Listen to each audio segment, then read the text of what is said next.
আজকে থেকে প্রায় 3 মাস আগে আমি পিক্সেল 6 এর ফুল রিভিউটা করেছিলাম, কিন্তু সেই সময় ক্যামেরা টেস্টিং এর ভিডিওটা করে রাখছিলাম, বাট আপলোড দিতে গিয়ে দেখি ভিডিও গায়েব। আসসালামু আলাইকুম, কেমন আছেন সবাই? রিসেন্টলি কিন্তু আমি পিক্সেল 6 এবং 7 এর কম্পারিজন করার জন্য ইওয়ান গ্যাজেট থেকে ফোন দুটো আনছিলাম। তো ওই সময় আমি প্ল্যান করে রাখছি যে যদি সময় হয় সেক্ষেত্রে পিক্সেল 6 এর ক্যামেরা টেস্টিং করে রাখবো। তো ভিডিও করা শেষ, আজকে জাস্ট ভয়েস ওভারটা দিতে আসি। আর আজকের ভিডিওতে আপনাদেরকে এই পয়েন্টগুলো শেয়ার করার চেষ্টা করবো। সো তাহলে চলুন আমরা আজকের ভিডিওটা শুরু করি। দাঁড়ান শুরু করার আগে আপনাদেরকে ফোনটার একটু স্পেসিফিকেশনটা জানাই দিই। পিক্সেল 6 এর আপনার ব্যাক সাইডে থাকছে ডুয়াল ক্যামেরা সেটআপ, থাকছে আপনার 50 মেগাপিক্সেলের মেইন শুটার যেটা ওয়াইস সাপোর্ট পাচ্ছেন, and up to 4K 60 FPS video করতে পারবেন। অ্যান্ড থাকছে 12 মেগাপিক্সেলের আলট্রা সেন্সর, এটাতে আপনারা সর্বোচ্চ 4K তে 30 FPS ভিডিও করতে পারবেন। এবং ফ্রন্ট ফেসিং ক্যামেরা হিসেবে থাকছে আপনার 8 মেগাপিক্সেলের একটা সেন্সর, যেখানে আপনারা সর্বোচ্চ ফুল HD 30 FPS ভিডিও করতে পারবেন।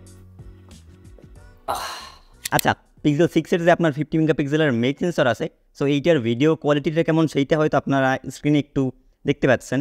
তবে আপনাদেরকে একটা কথা বলি, ডে লাইট কন্ডিশনে আসলে প্রত্যেকটা ফোন, সেটা হোক আপনার বাজেট ফোনগুলো বা ফ্ল্যাগশিপ ফোনগুলো, যে ফোনগুলোই বলেন, একটা ফোনই আপনাদেরকে বেশ ভালো রকম ভিডিও প্রোভাইড করে। তো একই সাথে কিন্তু পিক্সেল 6টাতেও আমরা মেইন সেন্সরের ভিডিও কোয়ালিটিটা বেশ ভালো দেখতে পাচ্ছি, অ্যান্ড যেটা হয়তো আপনারা স্ক্রিনে দেখতে পাচ্ছেন। আচ্ছা, এই পিক্সেল 6টায় একটু ইস্যু ছিল, এইখানে যে আপনার ভিডিওটা দেখতে পাচ্ছেন আমার ফেসটা ফোকাসিংয়ে আনতে পারতেছে না ঠিকমতো, যদি খেয়াল করেন ব্যাকগ্রাউন্ডে ফোকাস করে দেন আবার ফেসে ফোকাস করতেছে। সো এই সমস্যাটা হচ্ছে কি আপনার এই ফোনটাতে, আমি যে 3 মাস আগে পিক্সেল 6টা রিভিউ করছিলাম ওইখানে এরকম কোনো সমস্যা ছিল না। সো এইটা কিছু মনে করেন না, অ্যান্ড এই ভিডিওটা কেমন হচ্ছে সেটা আপনারা একটু দেখেন। আচ্ছা, এই মুহূর্তে আমরা ভিডিও করতেছি গুগল পিক্সেল 6 এর মেইন সেন্সর দিয়ে 4K 30 FPS, অ্যান্ড এটার রেজাল্ট কীরকম পাচ্ছেন সেইটা হয়তো আপনারা বুঝতেই পারতেছেন। এবং লাস্ট ইয়ারে যে পিক্সেল 5টা ছিল ওইটার চেয়ে কিন্তু এই সেন্সর সাইজটা কিন্তু যথেষ্ট বড় এবং নাম্বার গেমেও কিন্তু অনেকটা এগিয়ে। সো ওইটা থেকে কিন্তু এইটা হিউজ জাম্প আমি আসলে বলতে পারি। দেখেন, পিক্সেল 5টা আপনার পাওয়া যায় 20,000 টাকায়, অ্যান্ড 6 পাওয়া যায় আপনার 24 কি 25,000 টাকায়।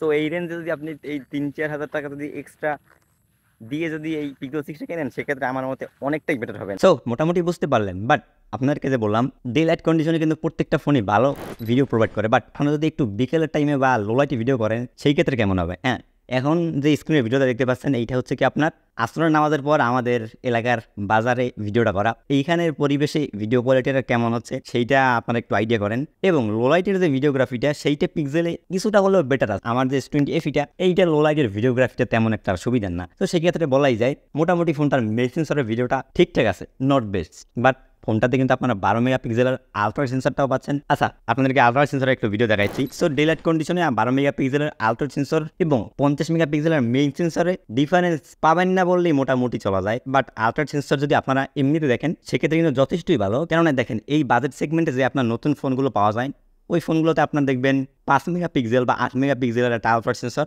তাও আপনার ফুল এইচডিতে ভিডিও করতে পারে। পিক্সেলের ফোনে কিন্তু ভাই ভিডিওগুলো যথেষ্ট পরিমাণে স্টেবল হয়। আপনার মেইন সেন্সরে কিন্তু ওআইএস প্লাস EIS সাপোর্টটা পাচ্ছেন, অ্যান্ড EIS মানে ভিডিওটা একটু ক্রপ করে দেন আপনাদেরকে একটু স্টেবল ভিডিও দেয়। অ্যান্ড মেইন সেন্সরের স্টেবিলাইজেশনটা আপনারা একটু দেখেন, অ্যান্ড ফোনটার কিন্তু আপনারা মেইন সেন্সরে ওআইএস এর পাশাপাশি EISও পেয়ে যাচ্ছেন। অ্যান্ড এই ফোনটার স্টেবিলাইজেশনটা আপনাকে একটু চেক করে দেখাই।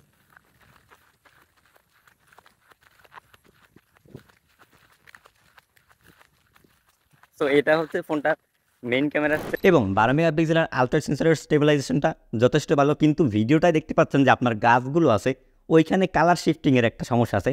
যখন আপনার শেকি হয় ভিডিওটা তখন আপনার EISটা কাজ করে। সো EISটা যদি ঠিকমতো হ্যান্ডেল না করতে পারে অ্যান্ড ওই গাছপালাতে কিন্তু ওই রকম কালার শিফটিংটা দেখা যায়।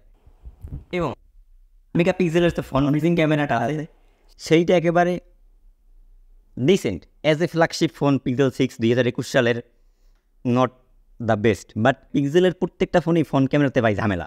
আপনার ভিডিও কলিংয়ের সময় যদি কথা বলেন এটার যে ক্যামেরাটা আপনারা যারা ইউজ করতেছেন এটা শুধুমাত্র তারাই বুঝবেন ভাই, কিন্তু মেইন ক্যামেরা যদি ভিডিওটা দেখেন এইটা ঠিকঠাক নেই। আপনারা যদি আমার নাকুনটার দিকে একটু তাকান, কেমন আমার বয়স বুঝে আরও 10 বছর বাড়াই দিছে, বাট উপরের গাছটা দেখেন একটু, গাছের কালার কী বানাই দিছে, গাছের পাতা থাকে সবুজ ভাই। পিক্সেল 6 এর ফ্রন্ট ক্যামেরায় গাছের পাতাগুলো দেখাইতেছে হলো, এইটা কি আসলে? যাই হোক, ফ্রন্ট ফেসিং ক্যামেরাটা এভারেজ ফুল এইচডিতে ভিডিও করতে পারবেন আর কি। অ্যান্ড পিক্সেল 6 এর আপনার মেইন সেন্সর এবং আলট্রা সেন্সরে দুইটাতেই 4K 30 FPS ভিডিও করতে পারবেন। ভিডিও চলাকালীন সময় লেন্স শিফটিং করতে পারবেন। অবভিয়াসলি যারা টিকটক ভিডিও করেন তাদের কিন্তু জুম ইন আউট করাটা অনেক প্রয়োজন হয়। তো সেক্ষেত্রে পিক্সেল 6-এর এই ফিচারটা আপনার কিন্তু কাজে আসতে পারে। অ্যান্ড লেন্স শিফটিংটা মোটামুটি পিক্সেল 6-এ ভালোই ছিল, বাট কালার শিফটিংয়ের একটু ব্যাপার আছে, অ্যান্ড এইটা ছাড়া আহামরি ডিফারেন্স নাই। তাহলে আর কি, মোটামুটি পিক্সেল 6-এর ভিডিওগ্রাফি সম্পর্কে যা যা বলা দরকার ছিল সেগুলোই আপনাদেরকে সঠিকভাবে বলতে পারছি। সো তাহলে আর কি, আজকের এই ছোট্ট ভিডিওটা আপনাদের কাছে কেমন লাগছে আমাদেরকে জানিয়ে দিন, এবং খুব শীঘ্রই আবার আপনাদের সাথে নতুন ভিডিওর মাধ্যমে দেখা হচ্ছে। সেই পর্যন্ত ভালো থাকবেন, সুস্থ থাকবেন। আসসালামু আলাইকুম।